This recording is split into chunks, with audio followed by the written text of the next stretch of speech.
Well, hey guys, today is Wednesday, May 4th of 2022. I'm still here at Broken Mirror, and I am going to reshoot a video I shot day before yesterday because there was some stuff that I remembered that I needed to add to it. So here's the update version. Of course, here comes the wind, so give me just a minute.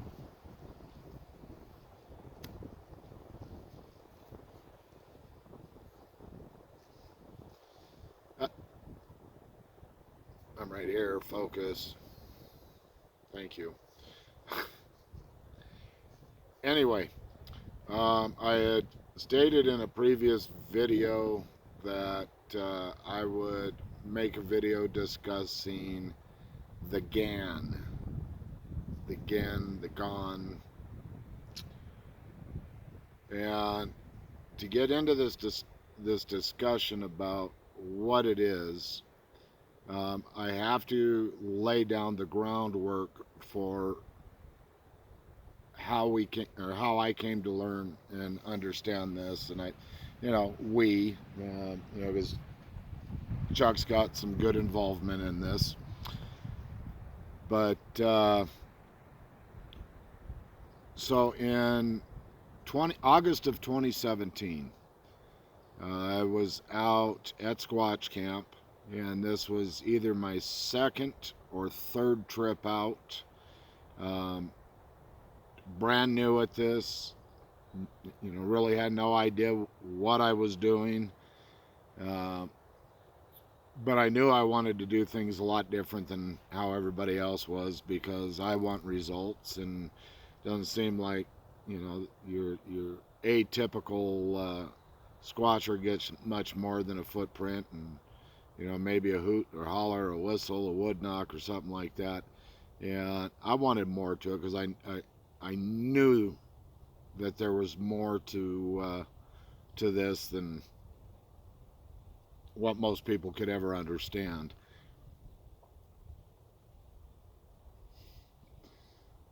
So I'm at Squatch Camp, and there's an old drainage with old growth in it, meaning it hadn't been forested, lumber harvested or anything like that. Pretty much untouched down in there. And so I went looking for structures, and that was the first thing I learned about um, by watching Mark Abel's channel, Colorado Bigfoot.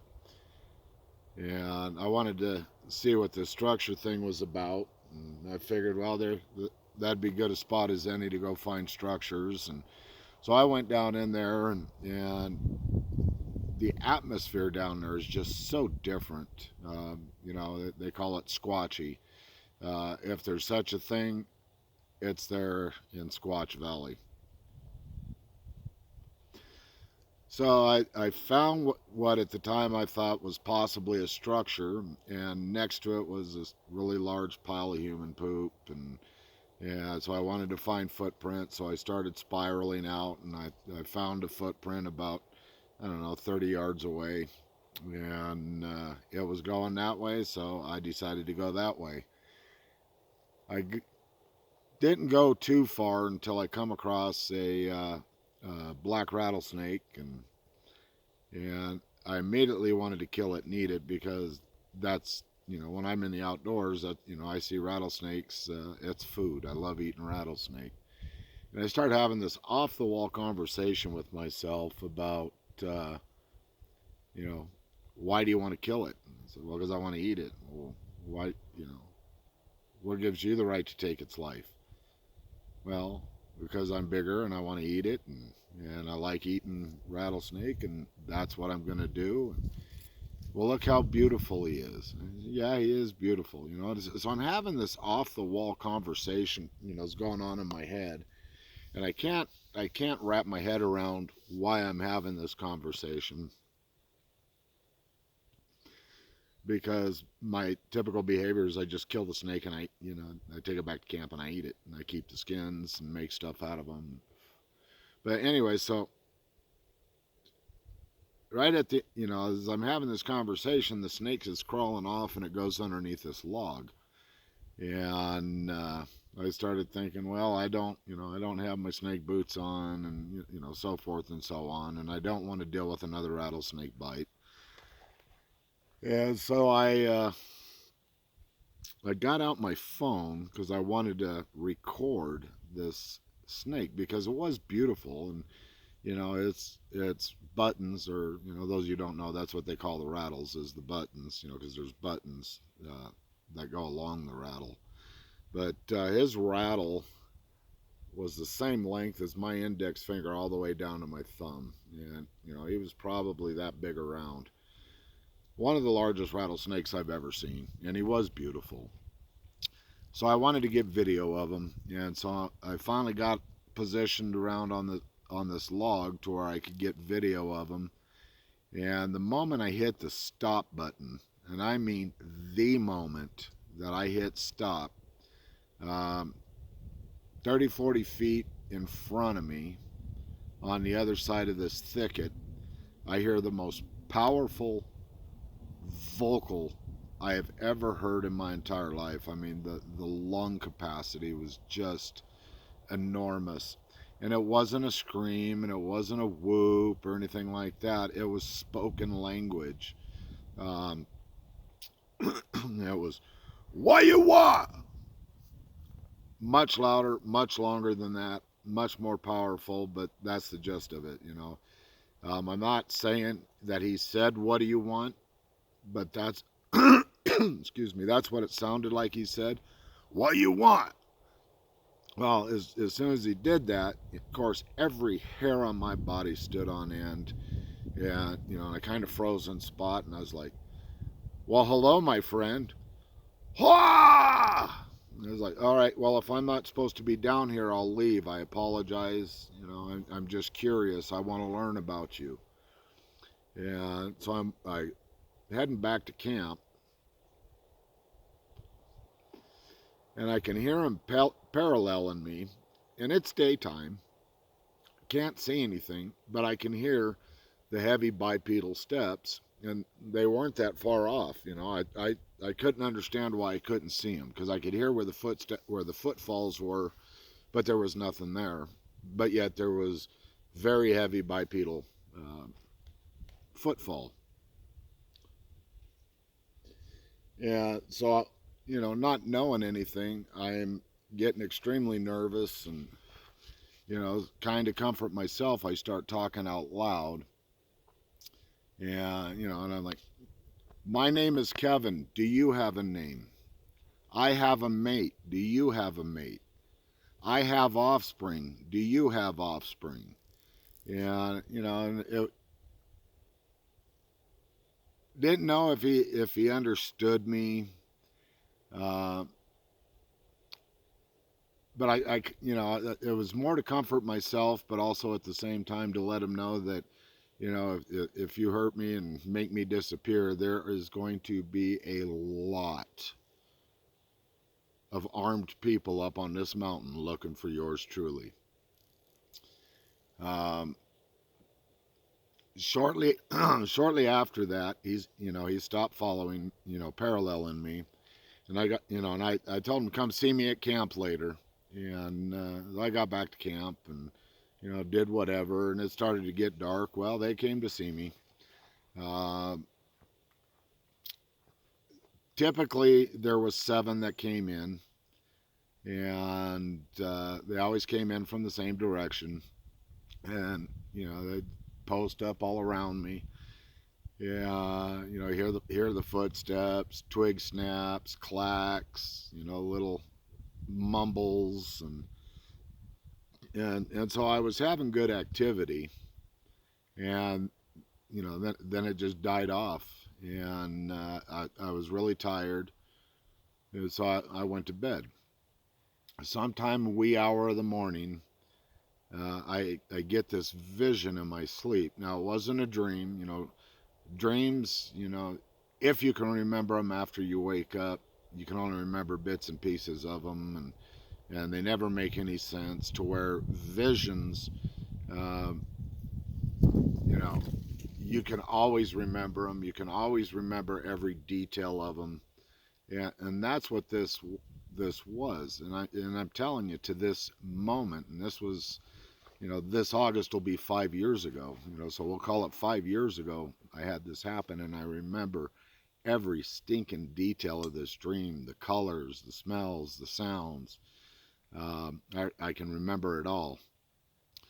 So what it was he had walked up to me and introduced himself, and he wasn't speaking out of his mouth, but he was communicating as loudly and as clearly as I'm talking to you right now.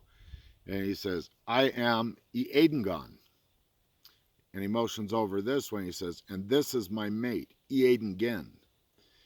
And I could see a female peeking out from behind this huge juniper tree, which I was having a hard time understanding because there's no juniper trees in the area where I was at. There is down lower elevation below me, but where I was at, there's no junipers.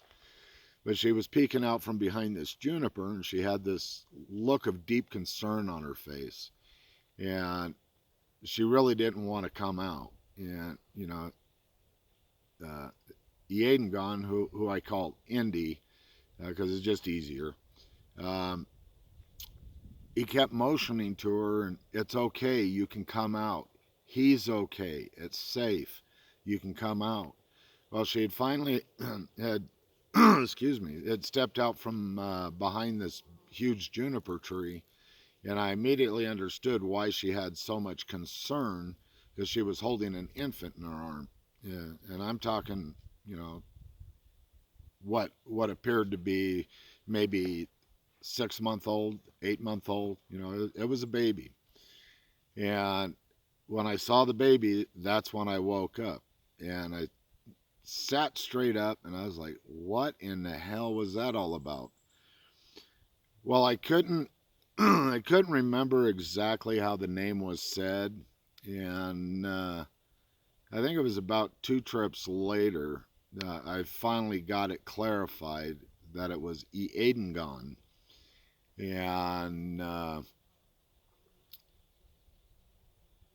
was just blown out of the water that that he'd tell me his name, and yes, he had a mate, and yes, he had children, and what his mate's name was, and I didn't understand the significance behind that. So we'll fast forward the following year. I believe it was the following year in 2018. We're up at Squatch Camp, and Chuck gives me this article that he wants me to read.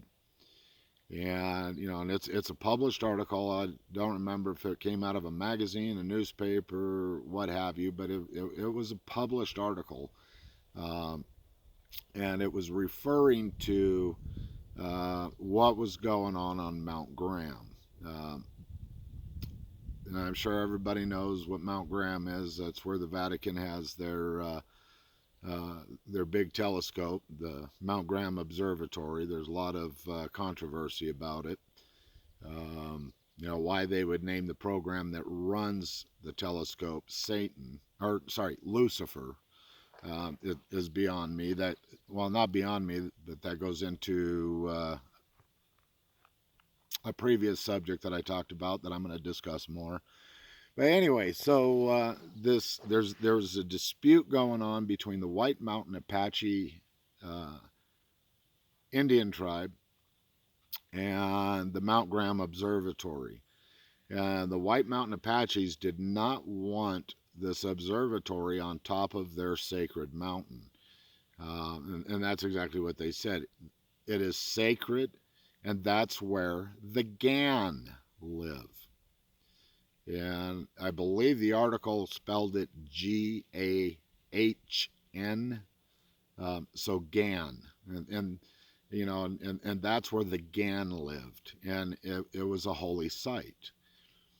Um, and we started wondering, how close that was to Gon. if there was any correlation to that. You know, we're a ways away from the San Carlos Indian Reservation, but however, you know, uh, it seemed to tie in just a little bit, but you know, we didn't know what the tie-in was, and so a couple of years ago, 2 years ago, um, I guess the easiest way to say it is I got summons to go over to Crazy Town, and I believe I made a video about it, but um, probably the most powerful experience that I've had as far as with the forest people. But it was kind of like a ceremony of a passing. They waited till I got out there to let me know that Indy had passed away, and you know, I know I made a video about it, so I'm not going to go any more into it. You know, it bothers me, but but anyways, so amongst ourselves, we started wondering because we knew Indy was one of the alpha males or the alpha male, and you know, and in their culture, you know, in their hierarchy, he was uh, at the top of the ladder. You know, he was a very important individual, and so we're asking amongst ourselves, you know, wonder who they're going to get to replace them. How does all that work? You know, do they vote? Just typical questions that you'd ask yourself. You know, with a change of leadership. You know, how does it happen? You know, is it a royal family thing, and Junior steps up into line, or you know, how does it work? And you know, we just didn't know. And in the area of Crazy Town, uh, Chuck got the name of one of the alphas there, and what Chuck got was Terracan, or, you know, is what he thought he understood. You know, and this is all in mind speak, and a lot of times, you know, the way they talk, and sometimes they talk really fast. It's really hard to understand what they're saying, and so at that moment, Chuck was pretty convinced that his name was Terracan, and it was not long after that. Um, I don't think it was that trip. I think it was after that trip that uh, that I was told that it's Tarragon of the Gahn, and I went, "Oh, okay, things are starting to connect." And you know, and so Chuck and I had talked about that, and you know, and kind of got our thumbprint on it, you know, and getting it nailed down, and last year at Crazy Town, it was the last trip out there, I believe. It was Wayne, Rob, and myself. Um, had It was just a night of really good communication, which you know doesn't always happen. They do what they do when they do it, but they explained it um, in a detailed manner. The Gahn are the holy ones. Um, you know, the religious government of the forest people would be the easiest way to describe it. Um, and when one of them is brought into the Gahn, his name, which like Gon, his name was Eaden. And that I didn't know. I thought it was Gon, but his name was Eaden. But because he is of the Gahn, the male version of someone in the Gahn is a Gon. Gon. So they didn't spell that out for me. I'm just doing that for your sake. So the Gahn, according to the news or the published article, is Gahn. A male that is in the Gahn is a Gon. So their first name with Gon. So Eaden Gon. Um, Tara Gon. And if they have a mate, the mate takes on their name, but the female version, so it would be Eaden Gen. And Tara mate would be Tara Gen. And so you have Tara Gon, Tara Gen, and they're of the Gan. Um, it's pretty incredible information. Um, you know, there in a gazillion years, my mind could, not develop something like this, especially over the amount of time. But this is the kind of information we're looking for. I'm not looking for the footprints. I could care less about footprints. I'm not looking to hear them banging on a tree because I could hear, they don't bang on trees. We believe they're clapping their hands. Um, but I am, once again, my name, Scout Seeker.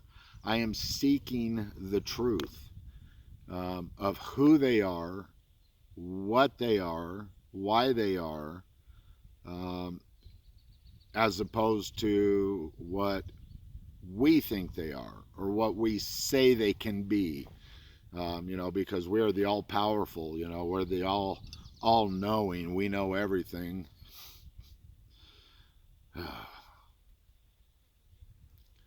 People need to let go. I'm telling you, there's so much going on out here. So part of my goal this year is getting more into the details of the information that we have and how things are tying together. Um, you know, slot A is or tab A is going into slot B. Um, Everything is meshing together. Everything is coming together. Um, will we ever have all those answers? I have no idea. What I love to have one of them come in and sit down and say, hey, you know what? Turn that camera on. I'm going to tell you everything.